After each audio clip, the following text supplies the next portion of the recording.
Think about this for a second. Bangladesh is one of the fastest growing economies in the entire world. We even surpassed India in per capita income for a brief moment.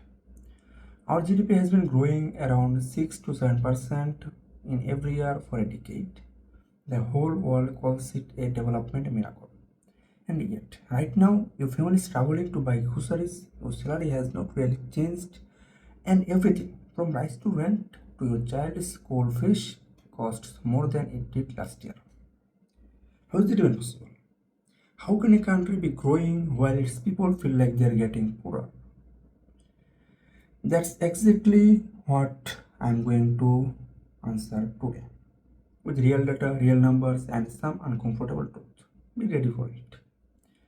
Hi, I'm Junayead Senjar. Let's get into the video.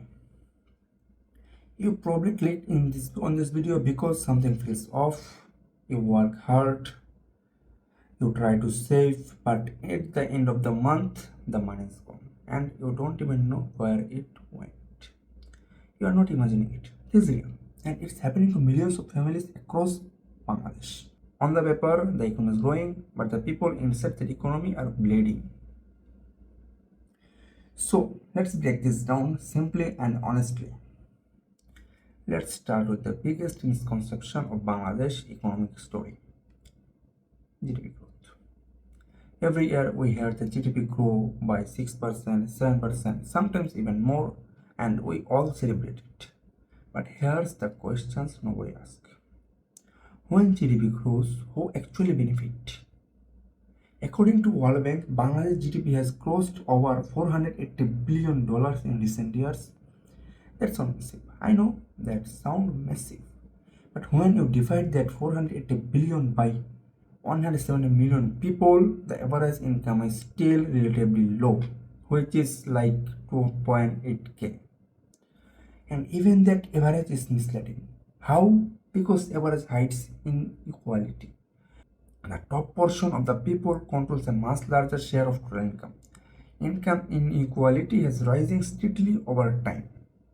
That means the rich are getting richer faster, while the middle class and lower income groups are barely keeping, they're surviving actually. So yes, the economic pie is getting bigger, but your slice of that pie is not growing at the same speed. And that's why the number look good on paper, but life feels harder in reality. Now let's move to the most painful part of the problem: inflation. It sounds like a technical word, but the experience is very simple. Let's talk about it. You go to the market and the same items you bought last year now cost significantly more. Rice, oil, eggs, vegetables, everything is more expensive than last year. And your income did not increase at the same rate. That gap is inflation. In recent years, inflation in Bangladesh has stayed around 9 to 10%. Food inflation often even higher. Now think about this. If your salary increases by 5% a year, but your expenses increase by 10%, you are actually losing money, 5% behind. Your purchasing power is going down. Let's take an example. Imagine a family earning 25k per month. They spend around 15k on food. If food prices rise by 12%, the same food now costs 6,080 taka, 6,800 taka. That's an extra 1.8k taka every month, thus to maintain the same lifestyle. Over a year, that's more than 20k taka. Did the salary increase by that much? For most people, answer is no. Which means they are effectively poorer than they were last year. Now let's talk about something that connects global economy directly to our daily life: the dollar and the taka. A few years ago, one US dollar was around 85 taka, but in recent years that number crossed 120 taka beyond. At the same time, Bangladesh's foreign reserve dropped significantly. Why does this matter? because Bangladesh depends heavily on imports. Fuel, edible oil, machinery, medicine, and a large number of essential goods come from outside the country. And all of these are paid for in dollars.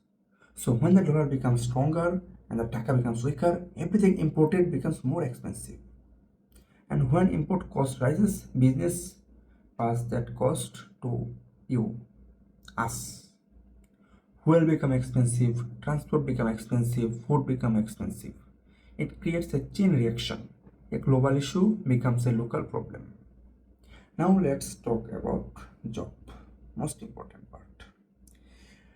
Because this is where many people feel the pressure the most. Every year, millions of young people enter the job market in Bangladesh, but the economy is not creating enough high quality jobs to match the demand. Yes, jobs exist, but many of them pay low salaries, offer little growth, don't keep up with the inflation. Even sectors like garments, which employs millions, have seen limited real wage growth when adjusted for inflation. Outside of that, the situation is even harder. There's also mismatch between education and skills. Many graduates come out with degrees, but the job market requires different practical skills. So what happens? Too many candidates, too few good opportunities. And when supply is high, wages don't increase. People end up working but not progressing. And this brings us to the middle class trap. This is where the real crisis exists. The middle class is not poor but not comfortable either. They earn but expenses keep rising faster than income.